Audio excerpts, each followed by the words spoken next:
Well, this is a program that's been around for 25 years, and it's doing really well. It's something that's important to the league, but we've reached a kind of, it's a kind of stasis. It needs a little kick, a little push in the right direction, and I think the thing we need to do is get key people throughout the league, decision makers, guys who are leaders throughout the league, to come together and to discuss this program and see where it can go in the future. Scott was a no-brainer. Looking what he's done throughout his career, we wanted him to be involved in the council.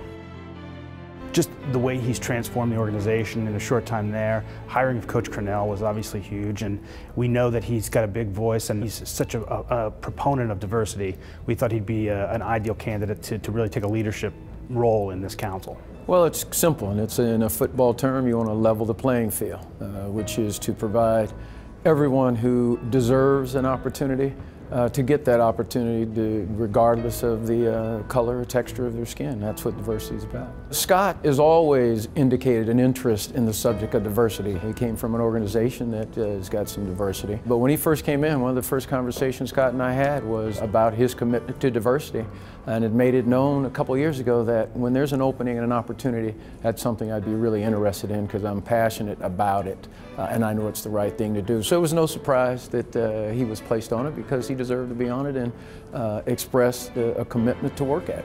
How do we expand? How do we grow from where we currently are, where we began 10 years ago?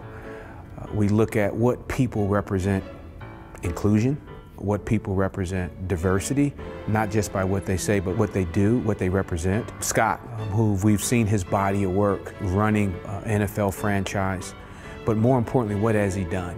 You know, he's embraced the hiring of women. He's embraced hiring of people of color at the executive level. That's what this mission is all about. It's what we need to advance the cause. We've seen that change. We've seen it all over the league, not only in coaching, but in the front office. In particular, this is where I think that Scott Pioli is just doing an outstanding job. Scott is one of our new young titans. By that, you know, he doesn't see color. You know what I mean?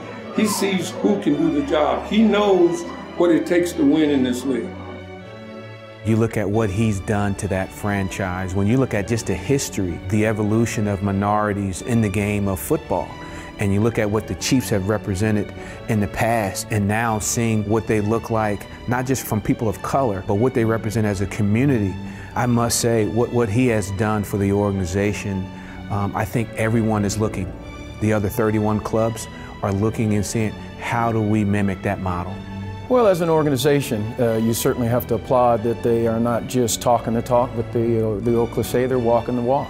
And certainly the presence of Ted Cruz and Romeo Crennel on the football ops side certainly are indicators that it's not just talk, but it's a true commitment, and we applaud the Hunt family and the whole organization for that.